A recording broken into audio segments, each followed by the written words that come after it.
we are all educators for our closest communities, our friends, our family, our colleagues, even without us realizing that. Take the responsibility and just become these lighthouses of hope for their own closest friends and family, and just get better communicators. Realize that all of us come from different perspectives, and be authentic, be humble, and be empathetic to each other.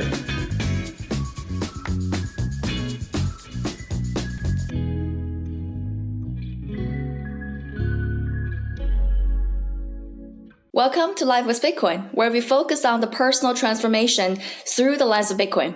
I'm your host, Vivian. Thanks for tuning in. If you like and want to support our mission on shining light on the human side of Bitcoin, we'd really appreciate your support with some comments and some sats on platforms like Geyser and Fountain. Looking forward to hearing from you. Today, our guest is Dusan Matuska, Bitcoin educator and the founder of Amity Age, an educational organization that's not only educating about Bitcoin, but more importantly, educating the Bitcoin educators.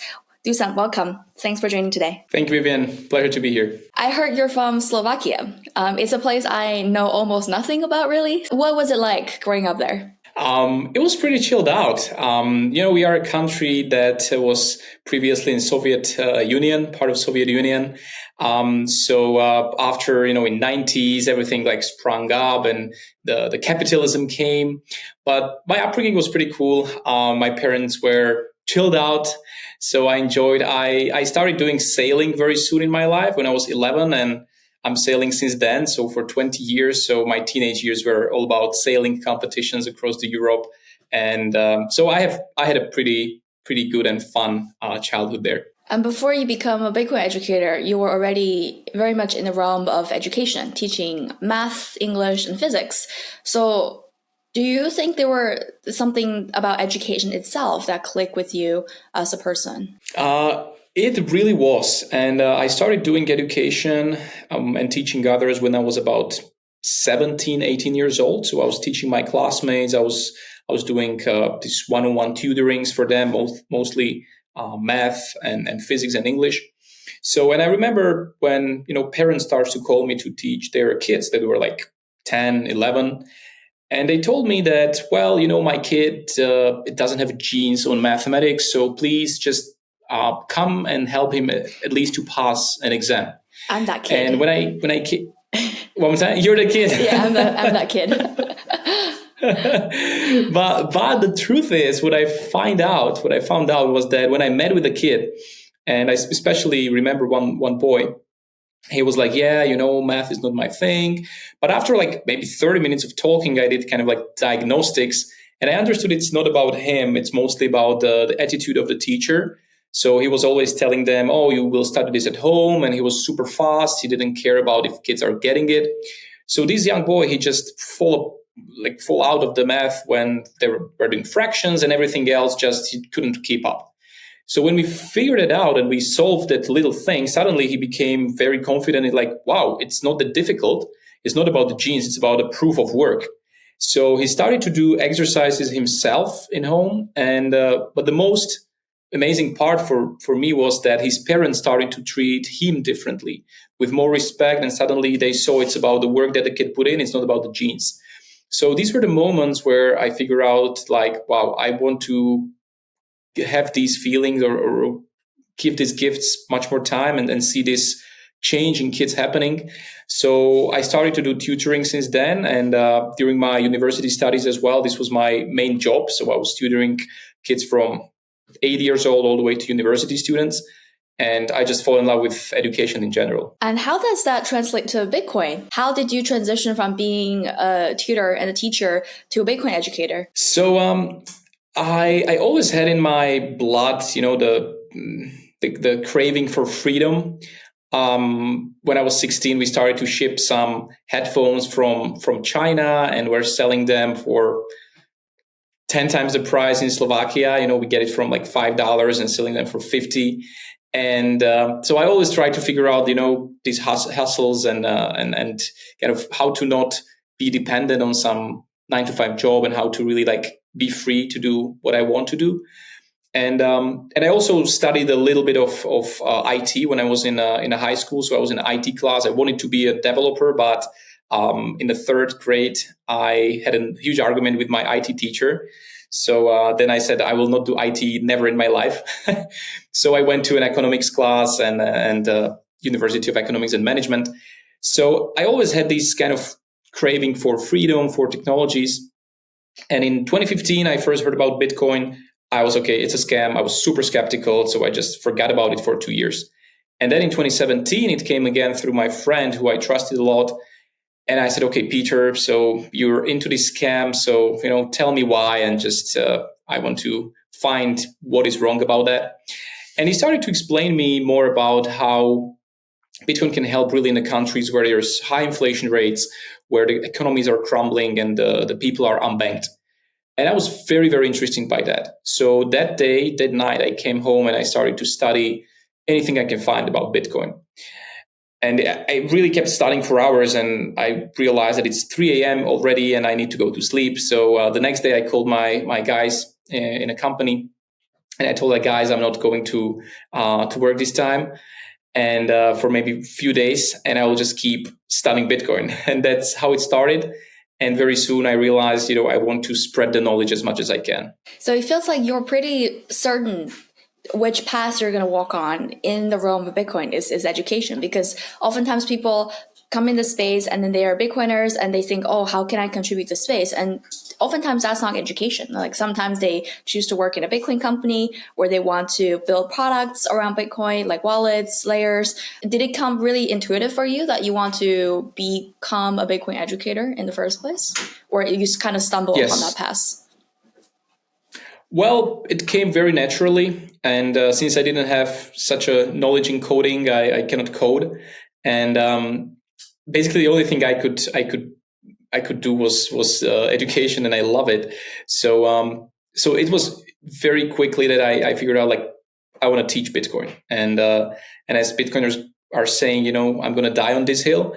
So there's basically nothing else that I would love to do. I actually gave up my company at a time because we started when I was 20. We started a construction company. We were building outdoor workout parks, building kids playgrounds and all of that. We did it in 2014, and in 2017 and 18 I decided, like, okay, I'm gonna pass it to my colleagues so they can continue, and I decided that I want to go full-time into Bitcoin education. And I bet from your experience teaching math and physics, which is kind of Bitcoin is about. There's really math heavy. And then just teaching in general, I'm sure there's a lot of techniques and practical things you could do to ensure better learning outcome. So do you have specific examples where you picked up certain tricks from your early days of teaching math and physics, translating into something that's very effective when you teach Bitcoin? Maybe about like the soft skill of teaching. And this is where I feel that I would love to help other Bitcoin teachers or Bitcoiners if they want to become educators, how to teach more efficiently, how to simplify concepts, how to find analogies. So it was very, like, for kids that were struggling with math, it was very important to simplify as much as you can, to give them some analogies, how they can see what the fraction is about, how the function works, how to calculate derivations, and to give them some kind of ways to put it to use, like where they might use it in future. So connect it to something useful. And I believe this is also that what translated into Bitcoin for me is trying as much as I can to, first of all, explain people why Bitcoin matters, instead of just jumping into the technicalities and the details and trying to tell them everything in the first session, because it's going to overwhelm them. So kind of not be overwhelming and doing it step by step. I think that's what I learned. And throughout the years, have you always been a communication expert? Were you someone who was very good at communication in the first place, in the very beginning as a kid, or you acquired that skill growing up somehow? I think as a kid, I managed to get out of many situations just by speaking. So I not get punched that much when I was a kid, and I managed to save my ass a couple of times just by communication. So, like as a kid, when I was kind of outside of the cool kids community, I had like the feeling that I want to fall in or like be part of the cool kids, right? So I had this big struggle to being liked, to being part of the group, and this made me, listen to music that I didn't like, but it was cool to listen to them, like rap songs, because in my hometown we had this most famous rapper in Slovakia was kind of from my hometown, so I was listening to that even though I didn't like that. I was wearing this hip hop clothes. I had this very crazy hairstyle that every morning I was ironing my hair before I went to school. And I remember one day that this iron kind of broke down and it didn't work. And I didn't go to school that morning because of it, because I couldn't go with just my natural hair. So it was crazy. I really wanted to kind of be part of the group. So like the personal development of realizing and trying to figure out my own self-value helped me a lot during those years. And I remember situations where we were walking. I remember with a friend walking in the park. We were a bit drunk, but I was still a teenager, so don't tell anybody. And he was saying something in German because I don't know, from some movies or whatever. And then like a group of guys just came in and they want to kind of fight us. And it was just me and him, and there were like maybe 5 guys just randomly trying to have a fight in the park. And this guy, he just kind of left. He was so drunk, he just kept walking, and these guys just surrounded me. And then somehow, I don't know exactly what I said, but it was more like trying to make friends with them or trying to kind of be cool and like, getting myself out of it. And in the end, I told them like, yeah, if they want to fight, like there is a club close to here, and there are some fights happening, so they can go there. And in the end, they were kind of happy that I point them to a direction where they can really fight. So it was crazy. So yeah, I was this kind of guy that I was skinny and small, so I just really cannot do a proper fight. So I needed to find a way to get out of it with words. Wow. Because sometimes we acquire certain skills due to necessity, right? And we get ourselves in situations where we have to get out of. And then with a pressure, we perform.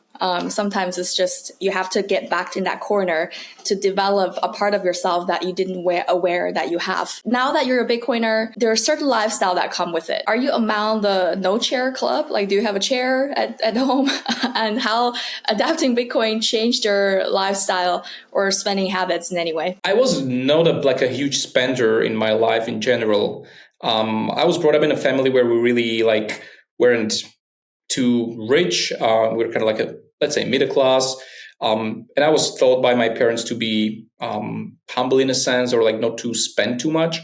So I think I'm keeping this right now as well. And I'm not in favor of just like not having a chair and having this ascetic lifestyle as well. I think that you never know when the life ends for any weird reasons. So kind of me being super ascetic, it's not the way that I want to feel. Like I want to enjoy the life as well. I rather spend money on experiences, so traveling and meeting new people, going to countries, other than material stuff.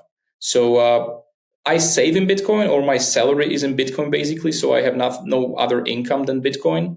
And it gave me the low time preference perspective as well. I'm actually quite worried in that sense, because we see a lot of Bitcoiners who don't own a chair specifically. Like it's not about, I'm sure most people don't go to that extent, but we see this narrative where if you have a chair, you're not, stacking enough sats, and you want to maximize your savings and be really frugal. And in a way that's fair. Like I get that, but I also see the flip side of the risk of it is that we want to be low time preference and really think into the future, but at the same time, like as humans now is all we have in a way. Because if we start to assume to have the things that we don't yet have, then this is what I've witnessed as well in my own life. If we start to assume to have the things that we don't already have, then there's a chance that we'll suffer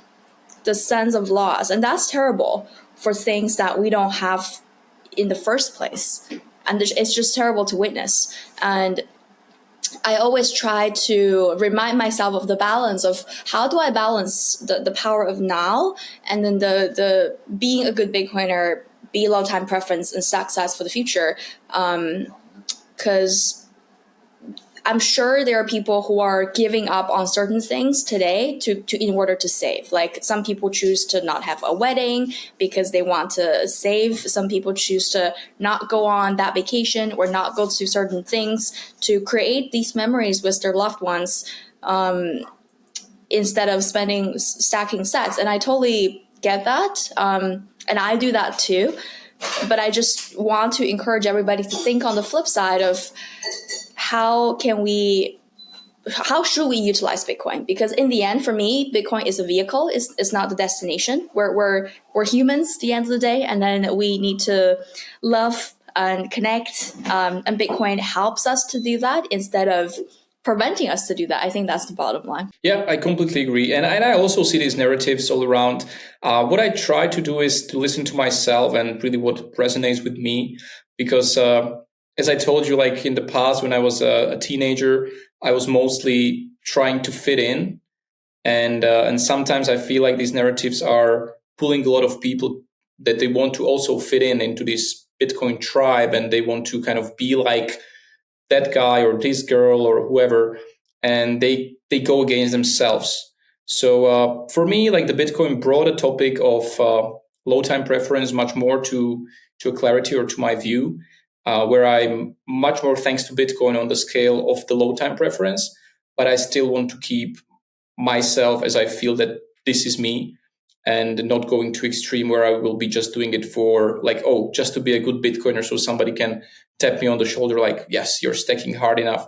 I feel like I have skills that I can, even if I lose all my Bitcoin, even if like shit hits the fan, I can still maintain my income. Even if if my company goes bankrupt, which, can happen, of course, for any company, I feel like the skills I acquired are sellable on the market, and I still can keep my like some kind of a way of living on a life standard.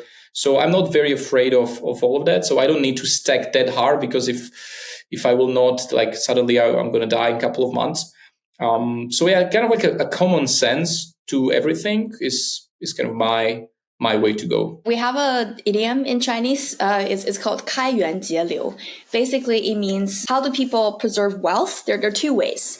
开源 means you want to open up new revenues from different channels. So you want to have more channels of those. And then 节流, it means that's the saving part. That's cutting down your cost. Kind of a two liver thing. It's not just saving and saving and saving. And then we should also think about how do we as Bitcoiners figure out how else we can make money, how else we can generate an income, either from in the fiat standard or in Bitcoin, either to start a side hustle of some sort or help out in the Bitcoin community one way or another, and then slowly have that exposure to financial outcome. So I think these things are important, increasingly important as we go. And these are always important topics to think about as Bitcoiners. But another thing on the education side, the realm you choose to be in, I think it's like I'm a big fan of karma.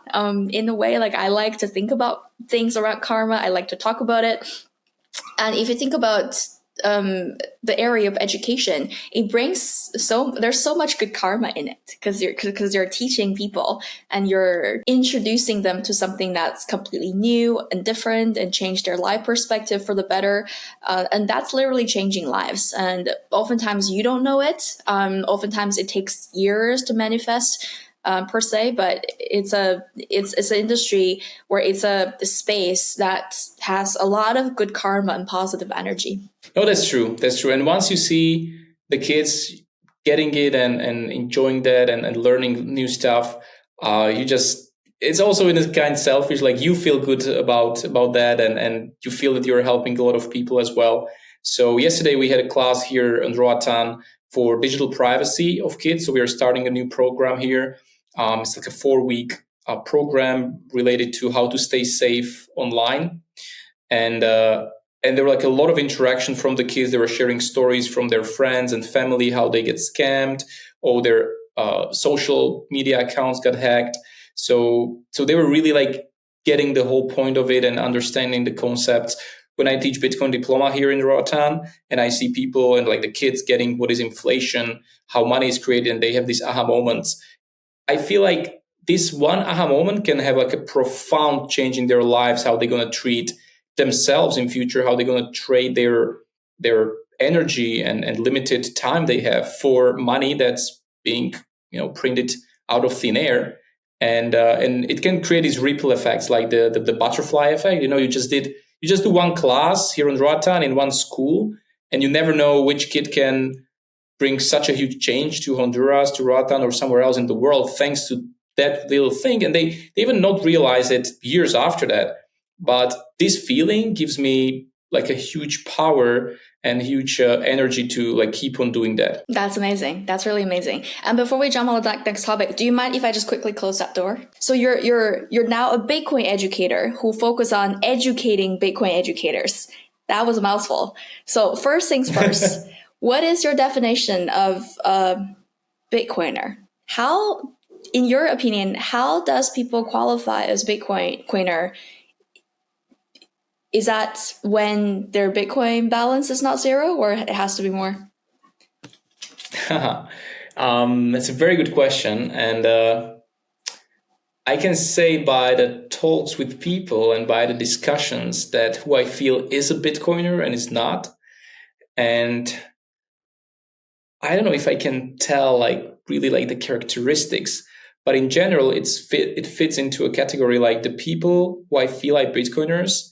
They love to talk about deeper topics that normally we don't have time to talk about, just like what is value, what does it mean, what is money, how money is created, and what's the source of money, how money is being treated, like kind of like these deeper topics that you don't have time to think about.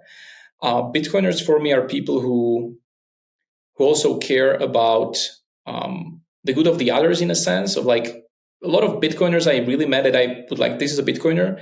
They are very generous and sharing their knowledge, helping out. So they are mostly educators in their own sense. If they are developers, they teach the others how to code. If they are business people, they help others to set up their own businesses. So a lot of Bitcoiners I met are like people who really want to help out and spread and just share what they learned. People who also, they're mostly entrepreneurs, so they want to do things their own way. They love. They're like self-confident in a positive way. They value themselves. They treat their time very valuably, and they don't they are not stuck in conversations about like gossips of the others. They mostly discuss ideas and not people. They know how to say no to things. They don't mind refusing opportunities. So they value their own time much better than the people who are not Bitcoiners. So kind of these are the personal elements and characteristics and traits that I see in Bitcoiners. So for me, it's not about the stack that you have, or how much you take from your salary and put into Bitcoin, or how many memes you create online, or if you're tweeting every day. It's more about like the personal traits. When I talk with a person where I feel I resonate and like this is a Bitcoiner I really appreciate, and that person that really gets it. So in that sense, you can really be a Bitcoiner and not know it. And you can be yes, right? Totally. Exactly. And this is what I told a lot of people when I had them on classes. Like I can tell kind of quickly like who is a Bitcoiner already without knowing that he's a Bitcoiner. Yeah. It's like I say like we are all anarchists, but we don't know about that, because I had never met a person that loves if somebody's telling them what to do, or kind of having power over them and telling them like they are the one in charge and they have more privileges than themselves. So in the end, we all are in a sense, but it's somewhere. It's the level of depth under with which you have it inside of you. That's the difference.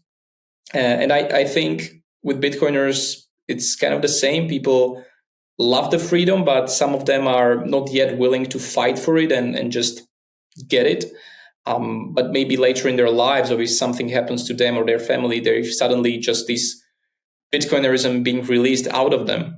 But some of them are very close to becoming Bitcoiner without them knowing that. And I love this feeling, or like I love these interactions when I have these people on classes, on these like 101s, like the beginners classes, and I'm like, oh yeah, man, like you will get it immediately and you will appreciate it so much. You mentioned that there are people who will become Bitcoiners through pain.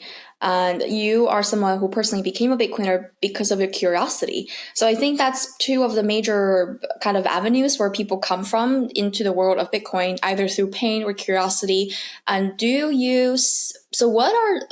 is the difference? What are some of the differences through these two approaches? And do you see, either from your experience or just as a thought experiment, do you think there are any distinctive behaviors that people have when they're exposed to Bitcoin with different approaches? Meaning that if they are, into Bitcoin for fear, how do they view or approach life differently compared to someone who become a Bitcoiner through curiosity? Very profound question. What I see, because I'm, let's say, from the first world country, we don't have an economy crumbling right now in Slovakia, although the government right now, it's like crazy there. But we have, banks everywhere. Everybody's offering you cards. So when you look at the concept of finance in Slovakia, things are working kind of well. So you're right. I came from the avenue of curiosity. I had the privilege to have time to learn slowly and just to consume and test and all of that. I made a lot of mistakes. I sent the transaction, my first transaction I spent 150 euros on a transaction fee because in my Cilium wallet, there was this weird and stupid button to use all remaining funds as a mining fee. I don't know why it was there. And Right. so that was my first Bitcoin I bought, 200 euros as a student. So for me, it was a big money at the time. Wow. And I was sending from my Cilium to somewhere on an exchange or I don't know where. And the 150 euros was just gone. And I was like, fuck it. I'm done with Bitcoin. This is stupid. So I done a bunch of bad stuff, bad mistakes. But I had the privilege to do these mistakes. But for example, I was in Salvador last year in November on adopting Bitcoin, and I was in El Sonte. And I went to pay for like this $3 of pineapple cup. And I pull up my wallet of Satoshi. I was chatting with a friend. So the lady showed me a QR code. I scanned it casually, sent the transaction, and I didn't see that it was an on-chain transaction. And at the time, with all this ordinal shit, the fees were booming. So I paid $35 of a fee for $2 or $3 worth of pineapple cup. For a lot of people that are like trying to stack $1 by $1, and this would happen to them, they would be like, this Bitcoin, like they would throw it out of the window and just like never touch back to it. So coming to a different perspective and people getting to Bitcoin out of necessity or over pain, I think they don't have so much time to learn. They are kind of forced to it, and they are basically grabbing anything they can. Mostly in these countries, there are not so many resources or not so many educators to help them out. So this is actually why I set up the Bitcoin Educators Academy, to help bring more Bitcoin educators into the space and just enlarge the whole network of the educators to become like a safety net when the shit hits the fan and people are forced to learn about Bitcoin. So I think in these countries, it's much more like whatever tool they find, they get in. They somehow, they use mostly custodial wallets, because when you just get into Bitcoin, you don't have all the knowledge of how to maintain channels on Lightning and all of the things. So people are entering with the necessity over pain, and maybe they don't choose the best tools. And there are much more risks for them. Maybe they don't have so much financial literacy and they fall into scams, which happens in bull runs.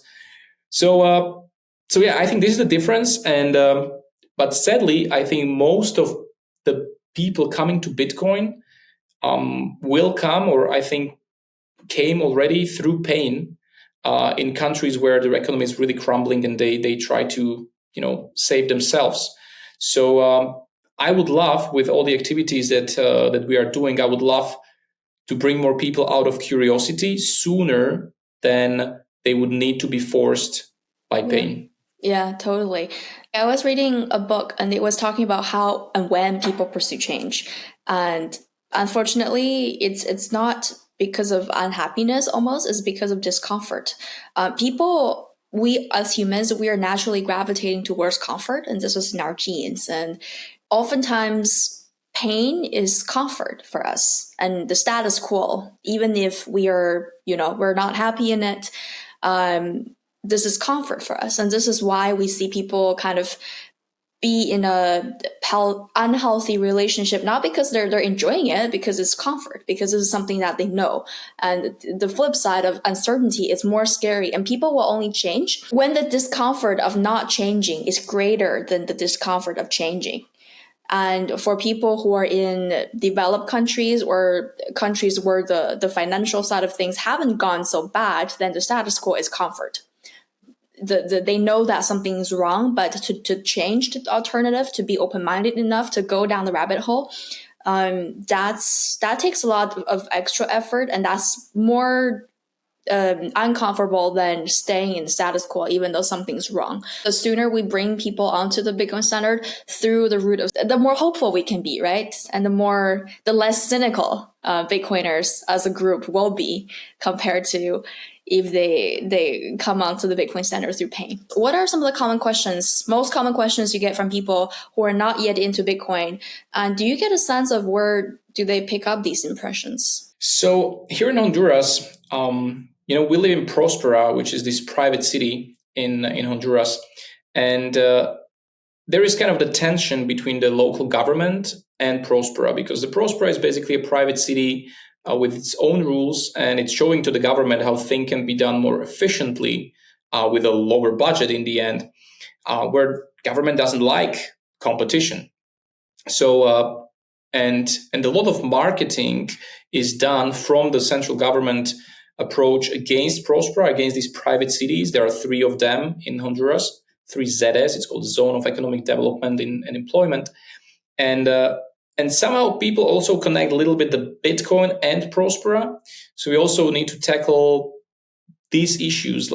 So people get a lot of bad marketing of Bitcoin through media, through the talks of the governments, and just the socialists blaming the capitalists. That's one thing. And there were a lot of scams here on the island and in Honduras as well, where people fall into it and they thought oh, that was Bitcoin. It had something to do with crypto, and they just put a brand or slap the label of Bitcoin, and suddenly they are kind of turned off by that.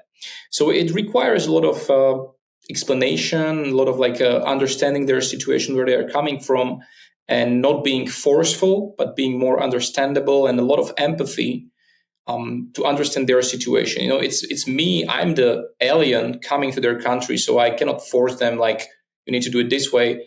I'm still learning about Honduras. I'm still learning new things and understanding the culture. So I try to be humble in this sense, and figure out how I can communicate better with them, and how I can demystify the myths, how I can kind of go over the objections, handle the objections in a much more empathetic way than just a lot of people that I see in Bitcoin space, where they're just you don't get it, I don't care, just or you touch some shitcoin before, fuck you, and I don't talk to you anymore. I try to understand where the people come from, and try to kind of keep them helping hand when I see that they really are curious, they want to learn. But this is kind of the biggest issue for me as well, the biggest obstacle in a sense, and the topic that I'm thinking about a lot is that, is it in Slovakia, is it here, anywhere else, I would love to have full classes all the time, people coming to want to learn about Bitcoin, because we can do all the taking you from zero all the way to advanced Bitcoiner, but figuring out how to make sure that people want to learn about Bitcoin without the pain aspect. I don't want to always just show them the pain aspect. I don't want to always just remind them how things are bad. But this obviously works a lot. I would love to get them curious without shilling them the price increase and not selling them these huge promises of becoming millionaires. So finding the middle ground, that's kind of the toughest. How you can kind of awake a Bitcoiner out of them. It's still a journey for me. That's so true, because I have mixed feelings about introducing people to Bitcoin through FOMO. Because at the end of the day, it's a fear, right? And I've always been wondering, how can we bring people onto Bitcoin without making them fear for things? Because nobody likes to fear for things. And this is kind of what I do here at this podcast. Is I want to share with people that how I want to showcase Bitcoiners' lives. I want to showcase and answer the question, or at least explore the question of what it's like to live as a Bitcoiner. And if enough people to see, this group of people who are Bitcoiners, whatever that means, they seem to be healthier. They seem to have better connections. They seem to feel more loved and happier and freer. What are they up to? And I want to be that person. And maybe by learning about Bitcoin, I can be that person too. What are some of the common mistakes you see among Bitcoin educators when they're trying to get people orange pilled? The tendency I see within Bitcoin educators or Bitcoiners is if there is an objection, they try to fight it. They will get into this, let's say, a battlefield mode where it's argument against argument. So a lot of Bitcoiners that I met, they want to get better in argumentation, better in having more data in their hands, and just spraying the data on the other party. Oh, I won this argument because I have better data. But in the end, I don't feel like this is the right approach, and it's helping, because most of the people they will just agree with you, but they will close down, and they will still have their own truth, and you don't help them to see it differently. So there is this kind of framework that I'm doing on these classes, that the argumentation should be the step number 3, not the first one. So you should have a great argument, you should understand the technology, you should understand the economics, but this will come as a step 3.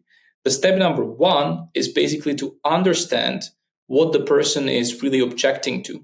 Because most of the time you have an assumption that, the person is objecting to this thing, and you start to counter-argument that, but the person is on a complete different level or a complete different area of the whole argument. So that should be the first thing where you should spend a lot of time to really get to a deep understanding of what the person is really saying, what's the fear behind it, and what the person is really objecting to. Because every objection is basically you're trying to show the person a different thing, a different point of view, and you want them to change something, change a habit, change an attitude, change an idea.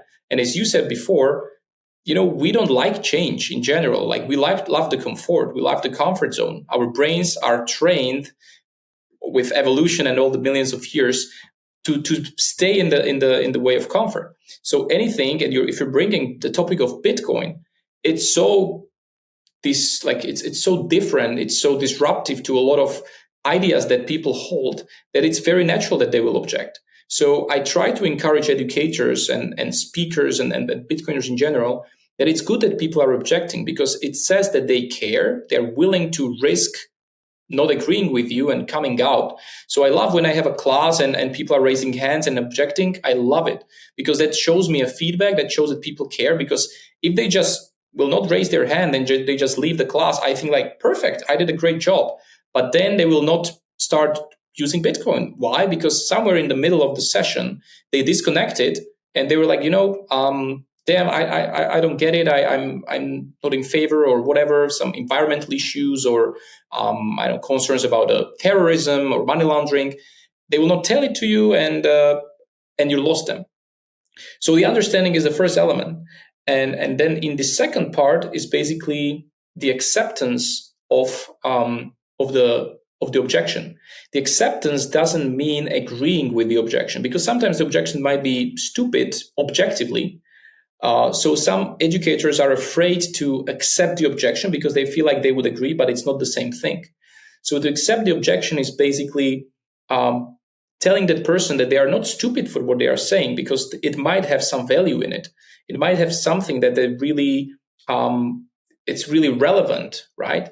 Because they are coming from different place, they're coming from different culture, they have different experience.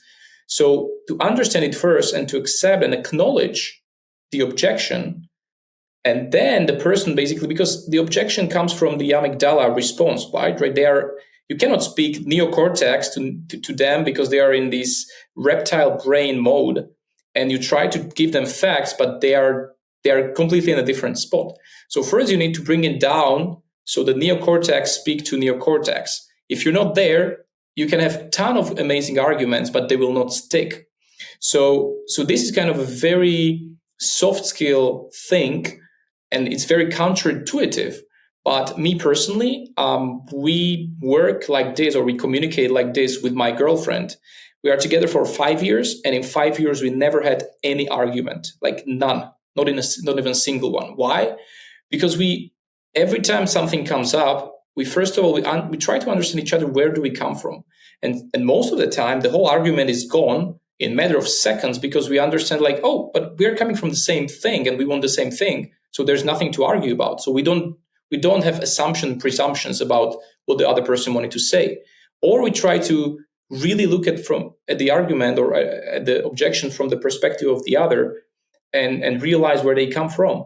So in the end, we almost never get to this argumentation or like raising the voice, because raising the voice in partnership, in relationship, is basically you don't feel listened to, you don't feel heard. So that's why you want to raise your voice, because you want to kind of break the barrier of the other person, like not like speaking something different, like objecting or argumenting a different thing completely.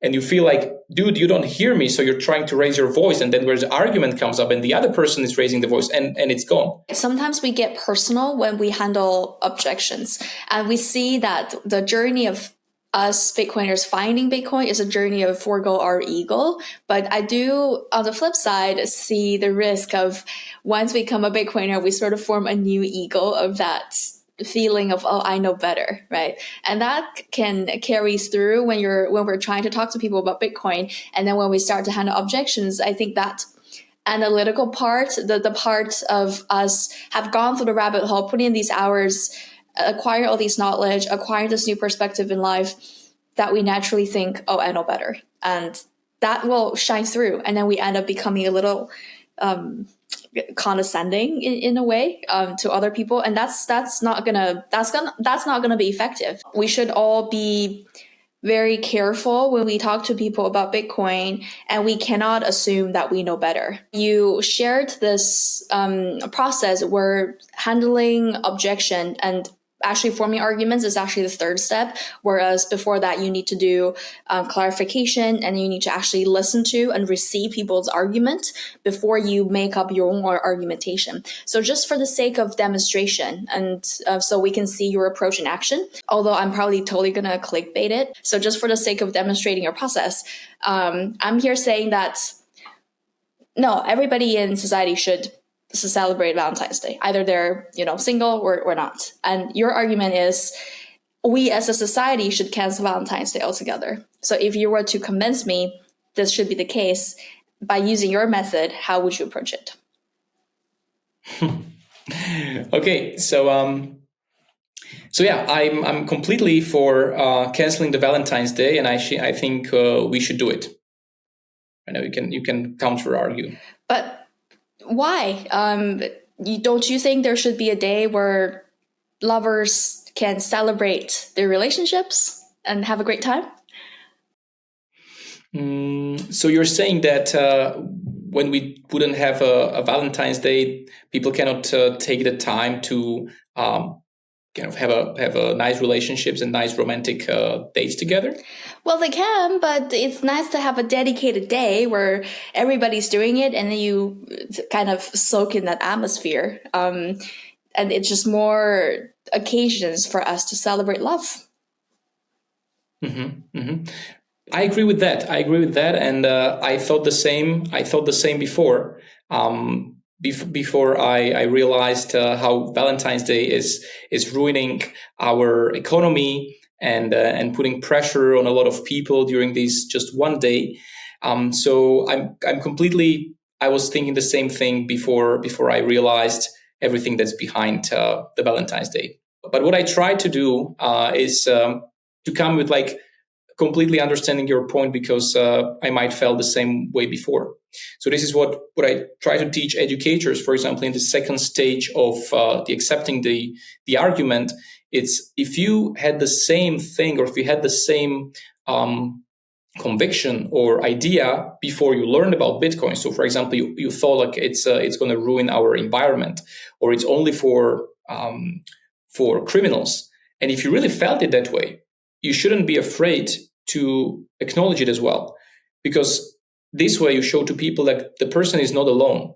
They are not stupid for thinking that, because there's a bunch of other people who thinks the same way, so they are not alone. Or you thought the same way before, so we shouldn't be afraid to show that we used to think something like that, and it's not wrong to think that. And then you open up a topic for showing why Bitcoin is not going to ruin our environment. And then the third part of the argumentation is coming, right, where you should have the data in the end, right? So this is because of one of the approaches to handling the objection is like acknowledging if you had it the same before, just say it out loud. This is interesting because even though it's a short exercise, but I can already learn from this. You're trying to convince me, but you're constantly agreeing with me, and you're making me feel that, oh, we're on the same side. And it's interesting how you say that, oh, this is what I used to think, and then you change their mind. And then I get intrigued of, oh, okay, so you agreed with me before, but you changed your mind. But how did you change your mind? Then the curiosity aspect, I start to realize. So exactly as you said, like the agreeing is one part, but I always tell the educators on the sessions, like you shouldn't agree with something that you really don't agree with. So in the whole sentence, in the whole argument or objection, if there is something to agree with, definitely do it. But it really needs to be authentic. You shouldn't just do it like for the sake of, oh, I want to handle objection well, so I'm going to agree with everything that the person said to make her feel good. It should really come from the stage of authenticity. Mm-hmm. And if there's nothing to agree with, you can find different ways how to handle the objection. About, for example, you might feel sorry that the person cannot have the, let's say, romantic dates, or it's not getting romantic dates with the loved person. And you might feel like, I feel really sorry, and I would feel the same way if I also would not have enough of these interactions with my partner. And I would completely agree that the Valentine's Day should be there, so you had at least one day in a year where you really feel loved.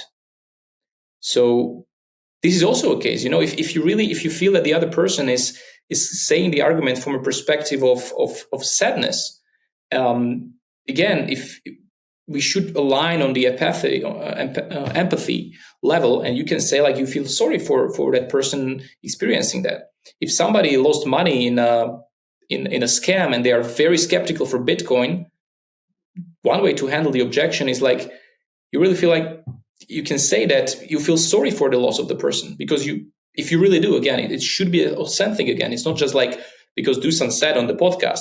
It should come from like if you really, or if it happened to you, you might even say again, the same thing happened to me. Just like I lost 150 euros in one transaction, right? It's nobody's it can happen to everybody, right? So this is what we teach on the handling objection session. Like, what are the ways how you can approach the objection? But you really need to first get into a level like, what is the emotion that person is coming from? Is it sadness? Is it fear? Is it anger? Because you might even say like, I would be angry as well if my partner is not treating me well the whole year, and then basically it's just waiting for that one day.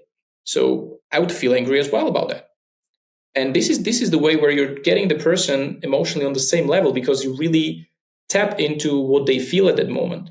So you're going to be better at handling objections the more you try to guess and feel the emotion that the person is feeling at that moment.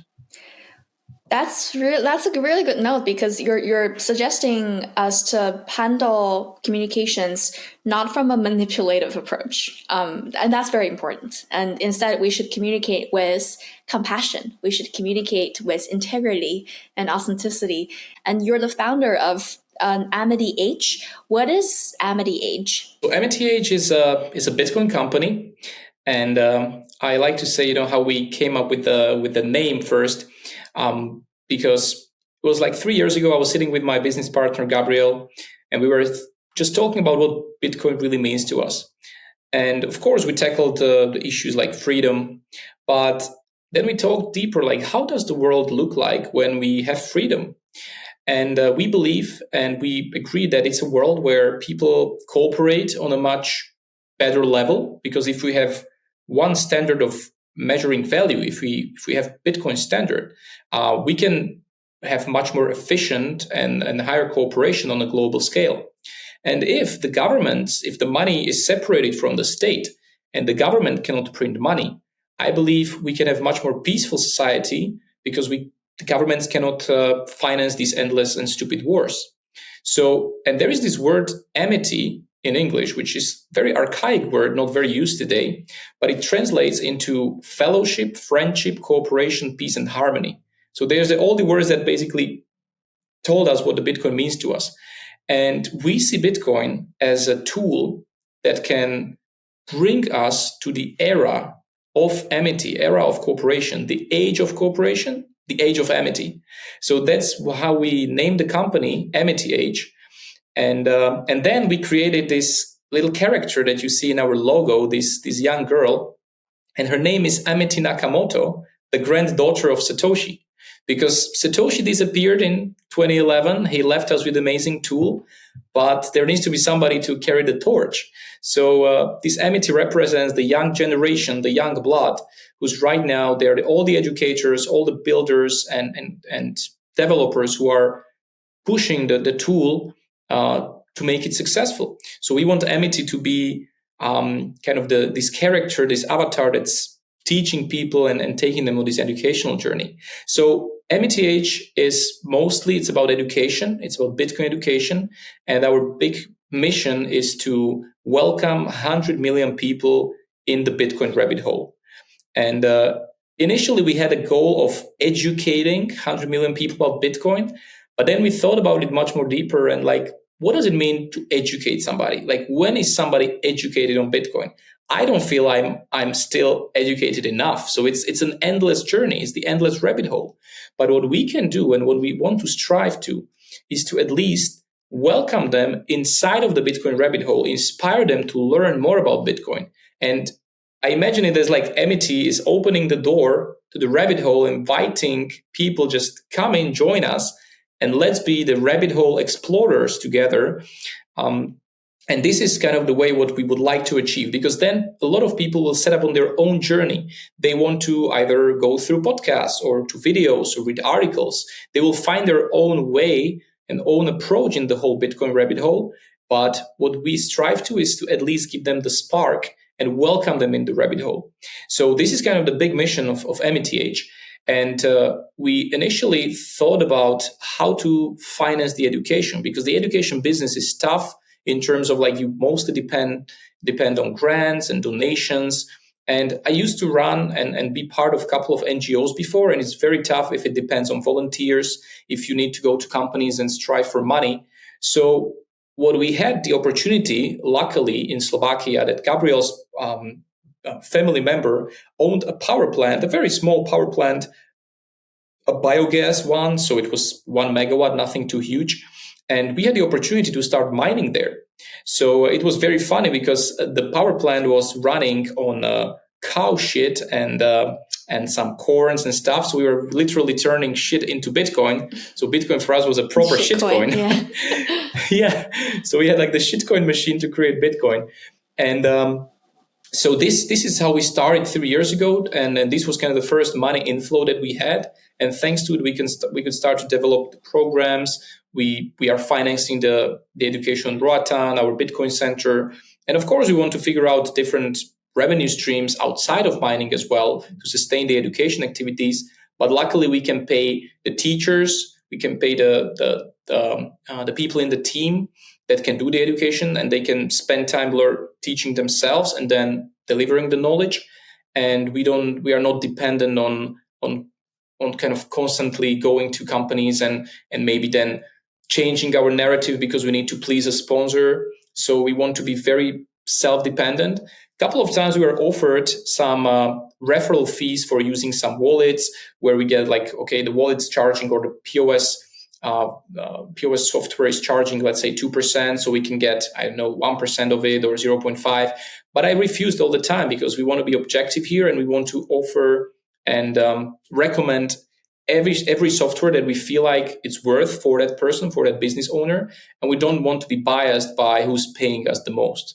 So thankfully to mining today, we can do it, but we're also figuring out different revenue streams because the mining is getting bigger and bigger, and it's being centralized in more like the bigger companies. So we don't know, maybe in 5 years, we're not going to be mining because we cannot sustain the pace of it. So yeah, Amity Age is education company, mostly sustained currently by the mining incomes. It's interesting how you've picked the character of the granddaughter of Satoshi Nakamoto living in the Amity Age. What are some of the personalities that Satoshi's granddaughter would have? So the personality traits would be the empathy, definitely like what we talked about with this handling objections, kind of ability to listen, ability to be empathetic, and knowing how to communicate with people in a way which is understandable, which have a room to listen to the others. Also being brave, going the path that's not walked in or walked a lot. So kind of like setting up her own path, being brave to talk about things that are not in the media, that you don't regularly hear. So young, brave, and empathetic, friendly, and open-minded. I couldn't make it to BTC Prague last year, but heard a lot about your pirate ship activation. Do you see any parallels between pirate culture and Bitcoin, and why did you choose to do that activation to represent Amity Age? So pirate culture is somehow close to me from various angles. You know, I'm a sailor for 20 years. So ships and sailboats, it's something I love in general for many, many years. And then the angle of pirates is very anti-establishment, going their own way. Of course, they were not a capitalist and a voluntarist in the first place. You know, they were stealing that was stuff that was not theirs. So I don't like that concept. But so Roatan is one of the most famous pirate islands in the world, in the Caribbean. You know, pirates like Henry Morgan, which is on the bottle of Captain Morgan rum. He had his own island here. And this island is actually still available, and you can buy it with Bitcoin, which is pretty crazy. And till this day, there is a wall built by Henry Morgan that's still on the island. You can go and snorkel around there. It's beautiful, beautiful area.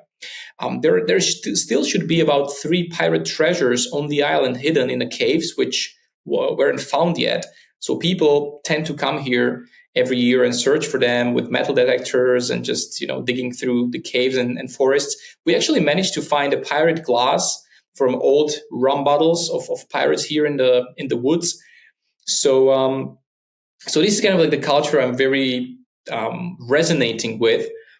And that's why we decided to bring the ship from Caribbean and sail all the way to BTC Prague, but not in really. But some people thought we really did sail with this ship that we brought to BTC Prague. But so yeah, this is kind of the the braveness. And actually, there's an amazing book about, if somebody's interested into piracy and the history of pirates and their economy. There's an amazing book called Invisible Hook, which basically relates to the invisible hand of the market.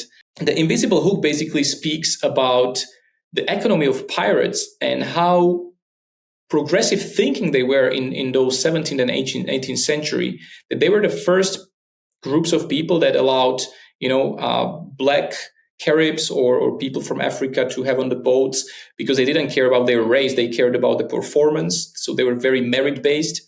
The hierarchy was very flat. So they were like, the captain can change a couple of times during a journey if people weren't happy about it. So they were comparing how a lot of people went to piracy, not because they wanted to do bad stuff, but because they were treated super badly in the Royal and the Navy ships, because they were like, pyramid structure where the captain he can do everything and everybody needed to obey. So there were a lot of misbehavior, mistreatments, violence. So they were like, I don't want to be on these merchant ships anymore. And the people in the pirates, like, they were treating themselves very fairly. And so this Invisible Hook book is marvelous, and it can really open up the whole, how the pirates operated and how many voluntaristic and libertarian principles they were living inside of the ship, because they couldn't appeal to a court. They couldn't appeal to police. They were basically needing to sustain themselves, and they couldn't rob from each other. So they were partnering up with different pirate ships as well. They were using this Jolly Roger flag as a marketing. They didn't want to do a lot of violence. They were just marketing themselves as a violent creatures, because for them it was easy, because suddenly when they pull up the flag, people were just giving up their arms and just handing them the loot without needing to do any violence. So they were good marketers. They were actually paying articles in media, in newspapers, just to say like, oh, this pirate, it was brutal. They killed so many people and all of that, but it was all marketing. It didn't happen like that. So read the book. I completely recommend. It's wonderful. So this is why we connected like Roatan with piracy, with Bitcoin, and with Bitcoiners, we feel like, pirates of a financial system in a sense. So this is how everything connects together. And now you're located in Prospera. It's a private city on the island of Roatan in Honduras. Many Bitcoiners might have heard that Prospera, the city in Honduras, has adopted a Bitcoin standard, but most of us really have very little idea of what's going on there.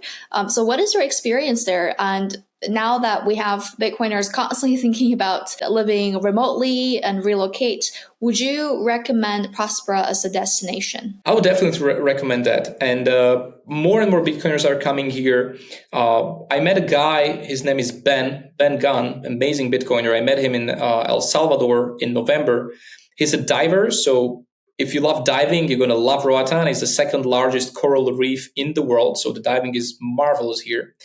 And he came here and he's starting his own business in Prospera, his own diving business built on Nostr and Bitcoin. So it's a wonderful idea he has. And the CFO of Prospera, I met the previous year in adopting Bitcoin. He came here to Roatan on my recommendation. He fell in love with the place. Then he subscribed to Prospera newsletter. When the Prospera was searching for CFO, he just sent me a message like, "Hey, Dusan, should I apply?" I'm like, "Yes, man, do that." And he did. And he wrote me a couple of months after that, like, "Dusan, we're going to be neighbors." I'm like, "What?" I got the job. So we have CFO, who is like great Bitcoiner. He's from Canada. He operated ATMs, Bitcoin ATMs in Canada. He's a builder. He built a Lightning Network beer tap. So there are more and more people coming in. The president of Prospera is a huge Bitcoin maxi. So Bitcoiners are coming slowly in, which I love. And it's really a place where you feel a lot of freedom. Prospera is very flexible in the regulations, so you can set up your own regulatory framework as well for your own company. Bitcoin is a unit of account. It's the first jurisdiction in the world that allowed it. So you can have all your books in Bitcoin. You don't need to account for dollars anymore. You can accept Bitcoin. It's non-taxable as well. You can pay your taxes in Bitcoin. So imagine once every quarter, I'm paying taxes. It's a territorial taxation, so you pay only taxes from what you create and sell inside of Prospera. So if you have clients from outside, you don't need to pay taxes on it as a company. But I pay because we have the Bitcoin Academy and cafeteria here. So when I pay taxes, I just type in the amount of income I generated during that quarter. It basically put 1% out of it as an income tax. And then it asks me, like, do you want to pay with credit card or Bitcoin? I just tap Bitcoin, I scan a code, done. 2 minutes, the taxes are solved. So it's working flawlessly. And I suddenly, me coming back to Slovakia and interacting with the legal system in Slovakia, I feel it feels so foreign. It feels so weird right now. Once I know how it can work here. So this is for me like a place where we can experiment, a place where we really can bring a lot of people here and just build it together. So it really requires energy and time, and we are doing it. We started maybe 1.5 years ago to really start the community, and the community was not here where we came. So we really start to push it, and it takes time. It cannot go fast. But so I want to invite everybody who would like to contribute in any way to come here and to set up either a business, to help with education, help with anything, set up business, maybe not related to Bitcoin, but accept Bitcoin and just teach your customers to use it. We require everybody who loves freedom to come. And there is a direct flight to Salvador. I love to travel to Salvador for that. So I feel like Salvador and Roatan are the places where great things can happen. You're from Slovakia. Can you teach me how to say fix the money, fix the world in Slovakian? Okay, so I will say it from perspective of let's we fix the money and together we fix the world, okay? So it's opravme peniaze, opravíme svet. Oplavme výněse, oplavme svet. Close enough. Good, Vivian. How do we stay close to your work? Follow me on Twitter. That's where I post the most. So you can follow me at Dusan_Matuska, or follow Amity Age, AMITYAGE. Final notes for the audience of Live with Bitcoin. We are all educators for our closest communities, our friends, our family, our colleagues, even without us realizing that. Even without us standing on stages, hosting podcasts or doing videos and having YouTube channels, we are all Bitcoin educators for our closest people. So I want to encourage people to take the responsibility and just become these lighthouses of hope for their own closest friends and family, and just get better communicators. Realize that all of us come from different perspectives, and be authentic, be humble, and be empathetic to each other. That's great. Thanks, Dusan, for the conversation. I've had a lot of fun, and thanks for the great insights and joining the show. Thank you very much, Vivian. I enjoyed it a lot. This is another episode of Live with Bitcoin. I'm your host, Vivian, and we'll see you in the next episode.